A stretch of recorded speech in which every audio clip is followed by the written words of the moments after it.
Самой сетью, разводящей сетью водопроводных линий проблем особых нету, да, бывают аварии, но мы ежегодно занимаемся приобретением и укладкой новых труб.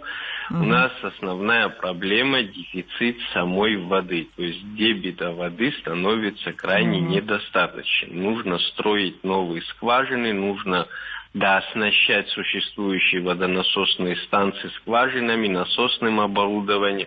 Есть реальная необходимость для того, чтобы говорить о каком-то росте, да, и привлечении инвестиций, нужно оборудовать и строить новые водонасосные станции с тем, чтобы, потому что большая часть населения района запитывается городскими водоводами, городскими водонасосными станциями, ввиду того, что там же такая же проблема наблюдается из года в год, дебит воды понижается, население снабжать водой нужно, курортный сезон, людей становится больше, потребителей становится больше, поэтому в достаточном количестве людям подать все становится очень сложно. Вот такая вот актуальнейшая проблема.